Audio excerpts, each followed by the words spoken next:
Kayo ba ay isang kooperatiba o isang NGO? O kaya naman ay isang MSME na miyembro ng isang kooperatiba? Kung oo, maaari kayong makapag-avail ng loan sa bangko kahit walang collateral. Talaga? Paano? Sagot kayo ng Credit Surety Fund!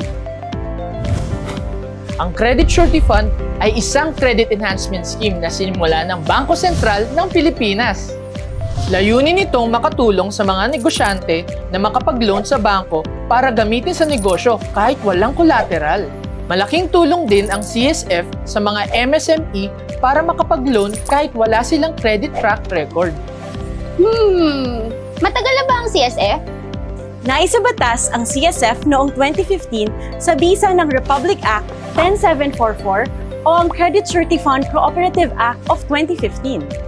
Nais nitong magtaguyod ng CSF cooperatives na pangangasiwaan ng Cooperative Development Authority. Ang BSP naman ang bahala sa promotion, organizational development at pagbibigay ng technical assistance tulad ng trainings at seminars. Paano ito makakatulong sa aming mga MSME? Ang CSF ay nabubuo mula sa kontribusyon ng mga kooperatiba o NGO sa isang probinsya o syudad. Ang kabuuang halaga ay tutumbasan ng lokal na pamahalaan at dadagdagan ng mga partner institutions tulad ng LBP, DBP at PGC. Maaari ring makilahok ang iba pang ahensya ng gobyerno. Ang pondo ay magsisilbing collateral na gagamitin ng MSME o miyembrong kooperatiba para makahiram ng pera sa bangko. Sa pamamagitan ng CSF, ang isang kooperatiba o miyembro nito ay maaaring makahiram sa bangko ng hanggang 10 beses ng halaga ng kanilang kontribusyon. Wow! Ang galing! Pero paano kami makakasali sa CSF? Para makasali ang inyong co-op o NGO, kailangan ito ay well-capitalized at well-managed. Ito ang minimum requirements. Rehistrado sa CDA o SEC, BAR at iba pang ahensya ng gobyerno. 1 taon o mahigit nang nag-ooperate at kumikita base sa kanilang audited financial statements. Mayroong maayos na patakaran at polisiya tungkol sa panghihiram ng pera. Ang mga miyembro ng board at credit committee ay nakumpleto ang itinakdang training hours ng CDA. Walang leadership dispute o iba pang dispute sa co-op na isinampa sa CDA o anumang korte. At dapat walang kasalukuyang past due loan sa mga creditors nito. Pwedeng-pwede ang kooperatiba namin dyan. Paano naman kami makakapag-loan sa bangko gamit ang CSF? Kailangan magsumite ng loan application at business plan para maipakita na ang balak ng negosyo ay makakabayad ng loan.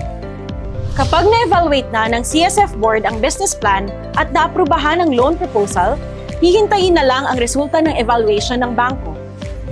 Matapos maaprubahan ang loan application, ipapaalam ito ng bangko sa kooperatiba at CSF board upang makagawa ng surety agreement. Ito ang magsisilbing collateral ng 80% ng kabuuang loan sa bangko. Kasabay nito, dapat ring magbayad ng service fee sa CSF Co-op. Kapag natanggap na ng bangko ang surety agreement, maaari nang i-release ang proceeds ng inyong loan. Tandaan, ang perang hiniram natin ay dapat ilaan lamang sa ating negosyo na nakasaad sa loan application. Malaking tulong pala talaga ang CSF. Tama! Bukod sa makapag-loan sa bangko, ito pa ang ilang benepisyo ng ating mga kooperatiba, MSME at co-op members. Mas mataas na net worth dahil sa karagdagang miyembro ng kooperatiba, karagdagang kita sa pamamagitan ng pagkolekta ng service fees, at mas malawak na kaalaman sa credit management at marketing skills sa pamamagitan ng mga trainings at seminars tungkol sa strategic planning, entrepreneurship, business management, financial management, at credit appraisal at monitoring. Magandang programa pala ito. May benepisyo rin ba ito para sa aming mga LGU? Opo, makakatulong ito sa mga programa ng LGU sa pagbibigay trabaho na pwedeng makapagpaunlad ng komunidad. Paraan din ito upang madagdagan ang kita ng mga LGU mula sa makokolektang buwis ng mga negosyong natulungan ng CSF. Pwede itong makaambag sa pag-angat ng ekonomiya ng lungsod o probinsya.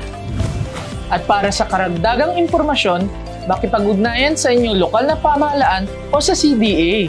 Pwede rin kayong bumisita sa BSP website o social media accounts. Sagot tayo ng CSF! Sagot kayo ng CSF!